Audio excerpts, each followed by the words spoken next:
Hello everyone, this is Marianne from Revealing Light Tarot. Thank you for your support of the channel. If I haven't said that in a couple of weeks, I'm going to say it again today. Thank you. Thank you to those that are donating. I do appreciate it. Sometimes there's not a return email, so I can't come back and express my gratitude. But I'm expressing it here, a heartfelt gratitude. Money is a precious resource, and I do appreciate those that give freely to this channel. It enables me to keep doing this work. So let's get started. I wanted to touch on the State of the Union address yesterday. I didn't watch it live because I couldn't, and I also just dipped in and out of it because I just couldn't bring myself, and so many viewers said the same thing in the comments section. One thing, there were a couple of standout moments for me where, you know, my intuition or interest was sparked and drew me directly to it, and it was the demeanour, the energy, the looks on the military. You had a couple of rows of military leaders watching Trump, and I did pick up some things there, and I want to take that a bit further. So first of all, I want to look at what did the US generally and the world make of Trump's State of the Union speech. What do the military think of Trump's border crisis? Because it flashed onto the military when he was speaking about the so-called border crisis. And then I want to look at, because he's talking this up, we had a governor in New Mexico send the National Guard home because there's no crisis at the border. I want to look if he's going to go ahead, and it seems to me against all good advice in declaring a national emergency. So that's what we'll look at today, and then tomorrow I'll get on to the Southern District of New York investigation.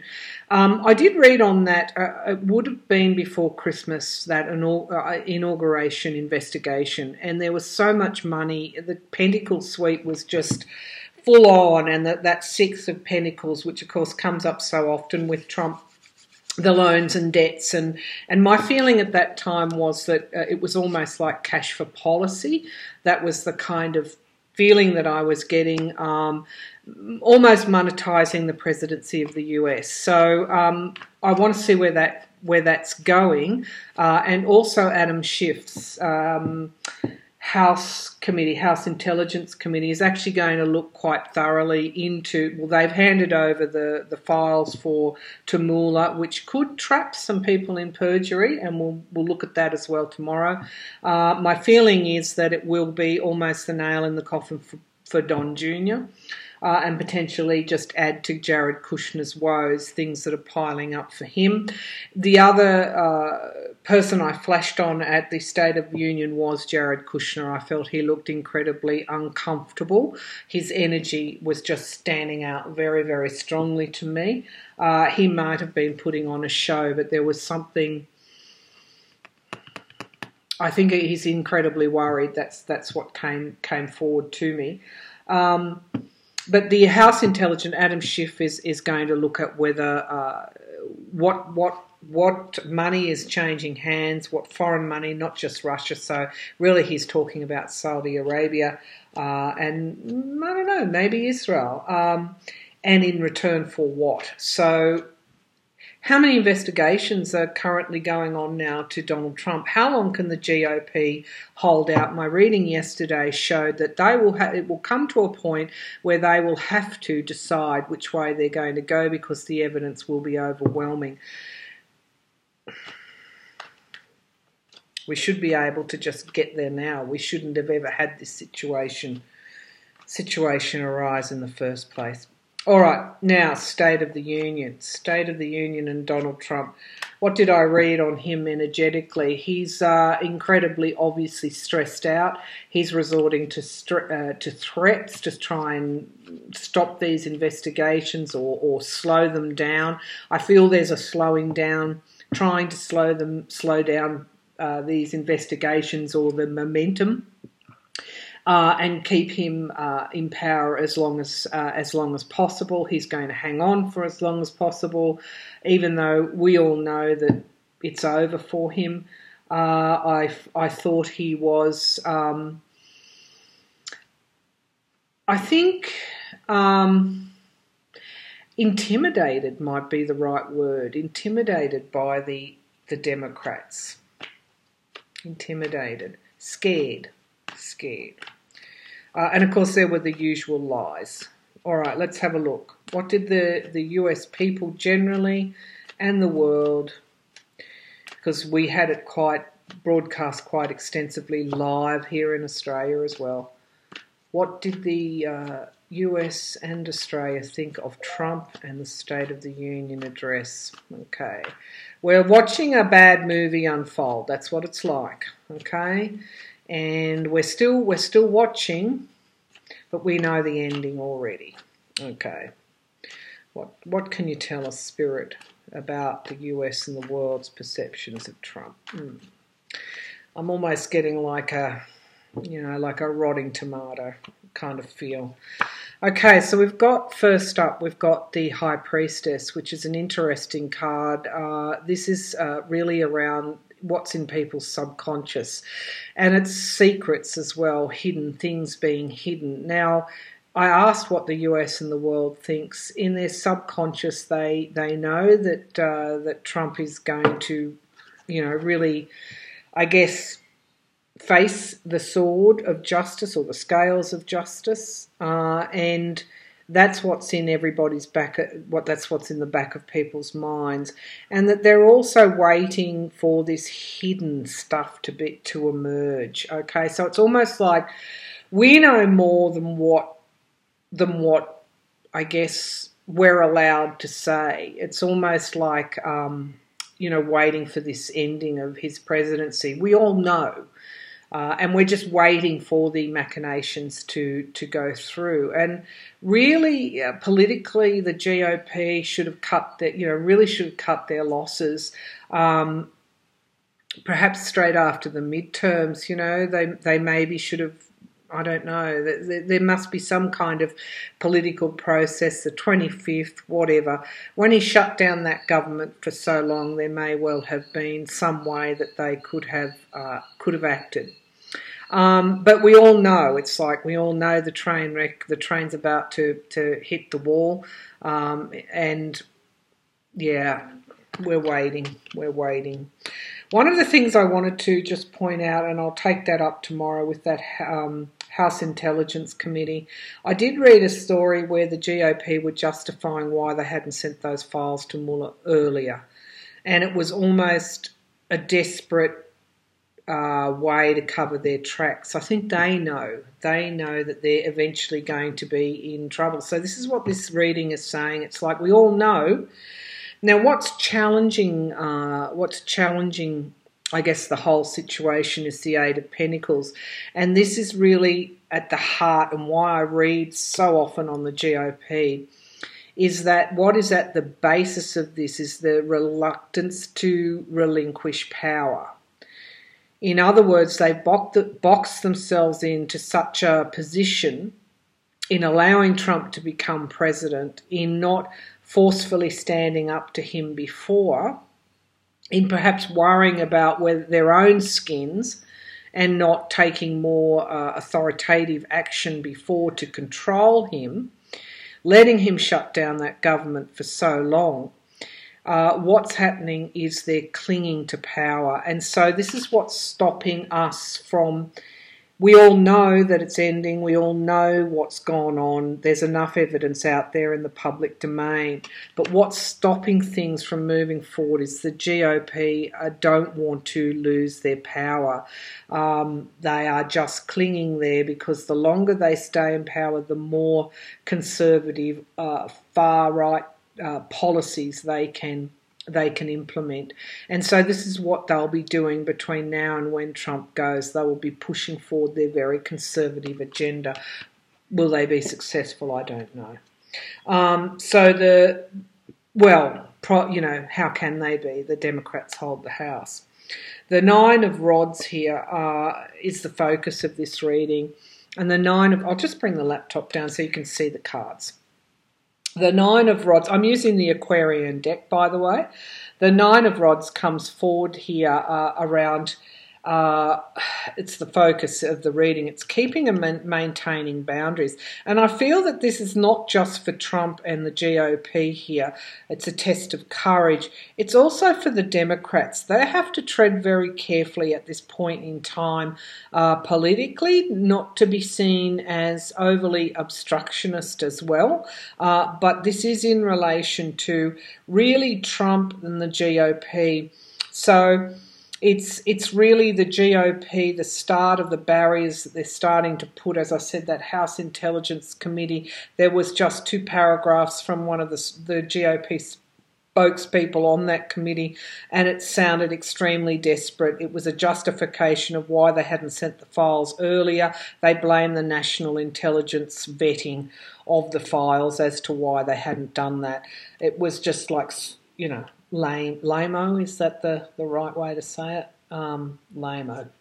Okay, so in the past we had the power, okay? We had Trump really he was enabled because of the power that he held. He won the election. If you go back through to 2017, 2016, 17, you will see what he was allowed to get away with. And he was allowed to get away with that because he was the victor. And I really want to do a Spirit Files on the nature of power here and really how illusionary it is, because I think there's a lesson for all of us in that we give power when it's not deserved. This is also the strength, and then we look at the opposite side of the coin, the strength of the power that took Trump's authority away. Okay. So we've always got 2 sides of that coin. Now, at the moment, what did you see in that State of Union address? The Empress. I remember when I read for Kavanagh all those months ago, and I saw the rise of women in the midterms, well, it would have been the midterm reading, the rise of women and the rise of young people. I have to say that Alexandra, I've forgotten her name. Cortez, anyway. I have to say she is so impressive and such a natural-born leader.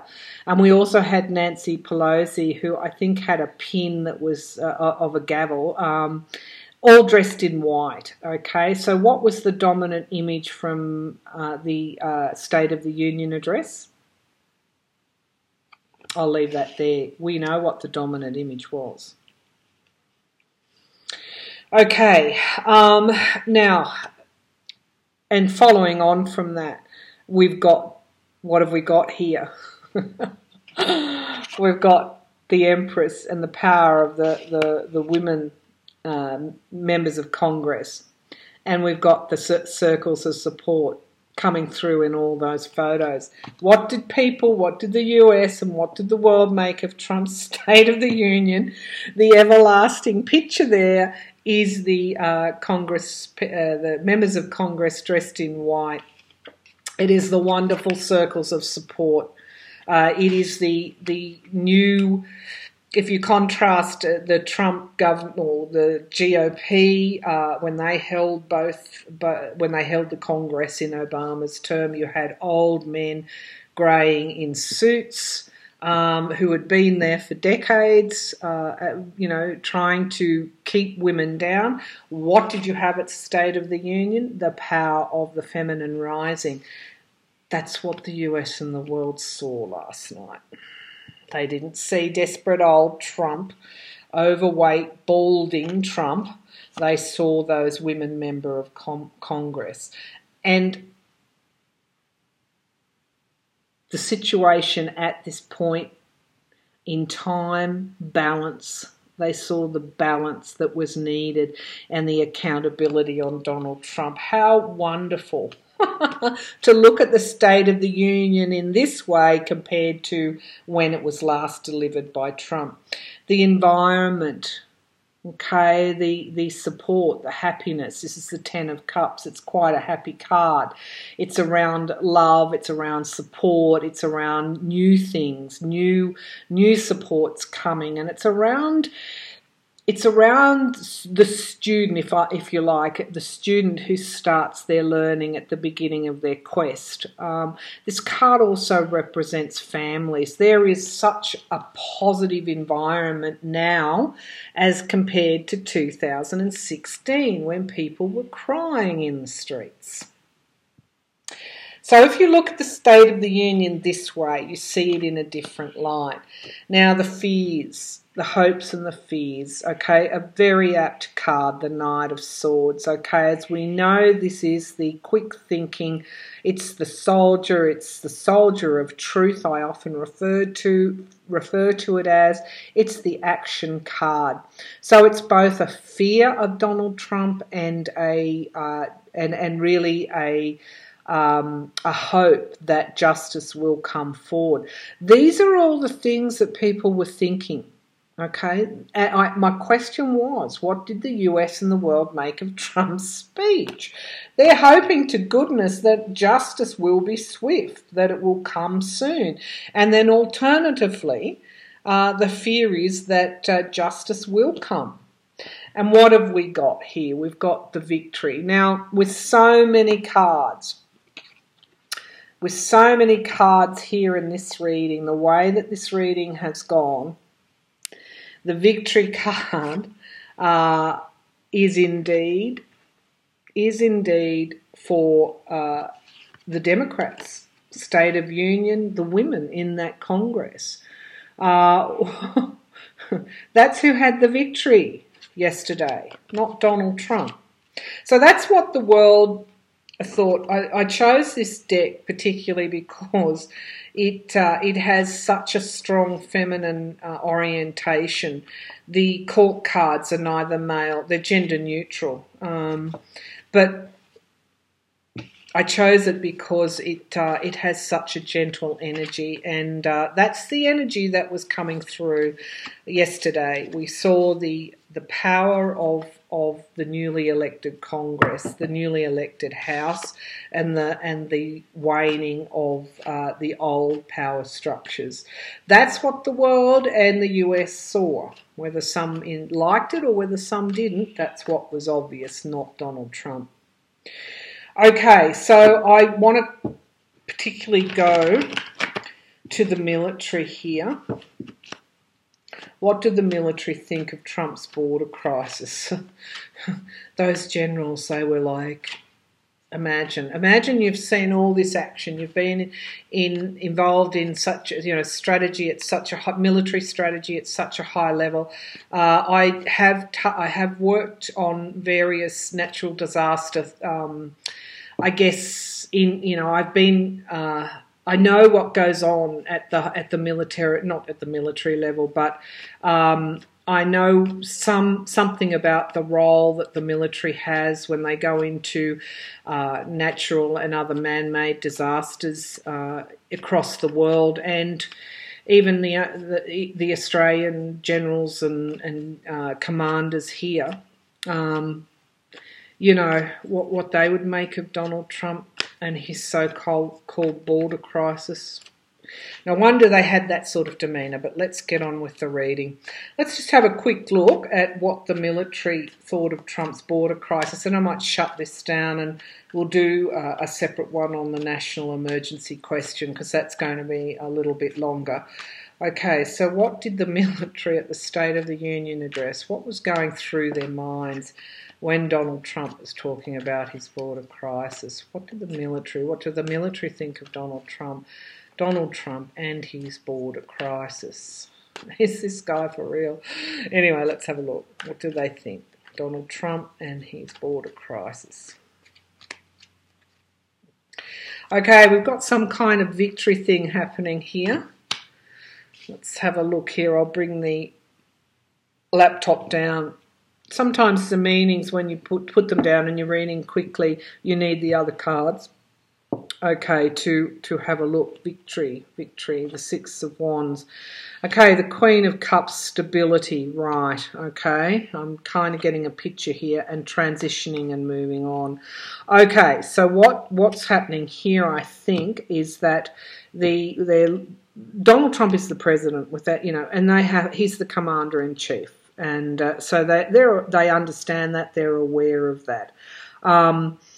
Now, they understand his position in the chain of command. That's what that card is saying. Now, the Queen of Cups is talking about stability. It's also talking about support where and when it's needed. Where and when it's needed.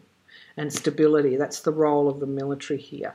Now, then we've got the Six of Swords, which is, it's a necessary transition. It's a moving on, and it's a relocating.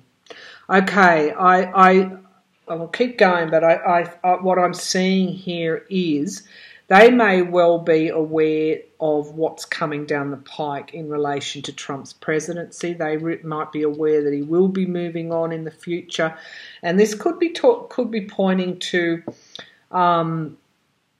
It could either be pointing to whether the movement of troops in and out of the border. Now, no, we've got new starts here. We've got the Ace of Cups. Okay, so this is around exactly what it says, and it's an emotional start, a new start. Okay, so to me, if I was in the military and I had someone who was potentially colluding with Russia, imagine how they would feel. Imagine the commander-in-chief. Okay, so there's a lot of emotions in this reading. That's what I'm seeing coming. And they understand that he'll be moving on. Okay, so that's what was in their faces. The Nine of Pentacles, self-governing, right. So they're waiting for him to move on. That's really what they're thinking of him. The Nine of Pentacles. And this is the money card. And it's mirroring this kind of more altruistic card. New starts, self-government. Okay, and the Page of Swords, which is prying open the truth. Right, okay. Moving on, prying open the truth. Okay, so what was going through their minds? Quite complex. There was emotion there too. What was going through their minds is Donald Trump is their commander-in-chief. They understand that he will be moving on in the future. They understand this is an untenable situation for the country. They are deeply unsettled, if you like. I mean, military people don't express their emotion, but on some level, or maybe they do. That's a generalisation. At some level, they are deeply distressed by all of this. Deeply, deeply distressed. They understand and they are waiting for the new starts, okay? And for them, it can't come soon enough. There's something around, this always represents luxury and money, laziness almost. So I think this is the representation of Donald Trump. And so what they're doing... Let me explain this correctly. What the military are doing is they're not only keeping things stable and secure, but they're also there supporting and providing help really where it's needed, but they're in a difficult situation because he's their commander-in-chief. So this is all around also the self-government aspect here as well. So while he is their commander-in-chief, they are to a certain extent autonomous based on what they know and what what information is flowing through to them. So it's a tricky tightrope they walk. They understand that it will be coming to an end at some point. You can't have the president potentially, allegedly colluding with a foreign adversary and for that situation to keep going. And so they are there, and they know that the truth really will come forward. This can also be the card of spying. So that is interesting. Think Pentagon, and perhaps spying on potentially what money. Are they playing a role in all of this? The truth will come out. It'll all come out in the wash. So that at the State of the Union, when I zoned in on those military people, I did see that distress hidden under layers of respect for their so-called commander-in-chief. They understand he'll be moving on. They are awaiting at that emotional level as well for new starts. There's something around, they're waiting for the truth to come forward, but there's also something around what they know and what they might be sharing. So I'll leave that reading there. That's the State of the Union review, if you like, according to these tarot cards. So really, as I said in that first reading, we all know, and that's why when you see these readings, you go and you consult your own intuition. There's no need to be distressed. I really do feel that the corner has already been turned.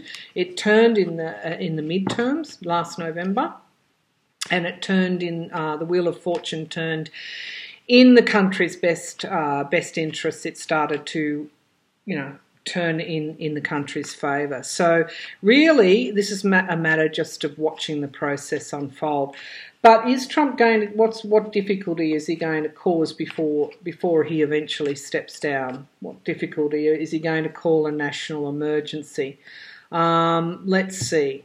Now we've got the Nine of Rods came up just then, which was the focus of the reading. This is maintaining boundaries, it's courage and persistence. Okay, so really that's what has to be shown by the Democrats, but it's also boundaries which I think are starting to be put in place on Trump by the GOP.